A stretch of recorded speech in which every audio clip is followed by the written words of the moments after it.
విపరీతంగా ఎరువుల ధరలను పెంచి రైతులను పూర్తిగా నడ్డి విరిచింది. దాదాపు ప్రతి బస్తా పైన 150 రూపాయల నుంచి 700 రూపాయల వరకు ఈరోజు ఎరువుల ధరలు విపరీతంగా పెంచేసింది.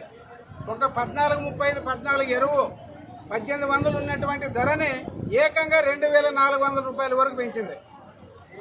యూరియా డిఏపి తప్ప మొత్తం కాంప్లెక్స్ ఎరువులలో విపరీతంగా ధరలు పెంచేసి ఈరోజు రైతులకు విపరీతమైనటువంటి భారం వేసింది. ఇప్పటికే రైతులు వర్షాలు లేక కరువుతో అల్లాడుతుంటే ఇంకొక పక్క ఈ ధరలు పెరగడం అనేది ఈరోజు రైతు వ్యవసాయం చేసుకోవాలో లేని పరిస్థితిలో ఈరోజు రైతులు ఇబ్బంది పడే పరిస్థితి కనపడుతుంది.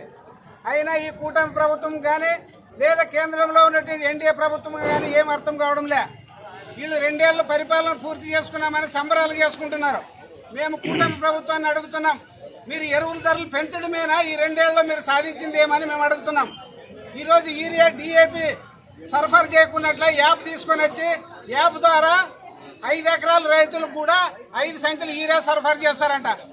5 ఎకరాల రైతులకి యూరియా 5 బస్తాలు ఏ మూలకు సరిపోతుంది మేము అడుగుతున్నాం. వారం వేసేకి ఈరోజు ప్రధానమంత్రి కుట్ర అంటున్నాడు. అట్లాగే ఈరోజు మన ముఖ్యమంత్రి ఏం చెప్తున్నాడు, మీరు యూరియా ఎక్కువ వాడితే రోగాలు వస్తాయి, క్యాన్సర్ వస్తుంది అంటాడు. కాబట్టి యూరియాలు తగ్గించండి, పురుగు మందులు తగ్గించండి అంటాడు. మరి పురుగు మందులు లేకున్నట్ల పంటలు ఎట్లా పండుతాయో వాళ్ళు చెప్పాలా. అట్లేమన్నా వాళ్ళు కనిపెడితే ఇంకా మంచిదే, రైతులకు కూడా ఖర్చు మిగిలిపోతుంది. పురుగు మందు కొట్టుకోకున్నట్ల పంట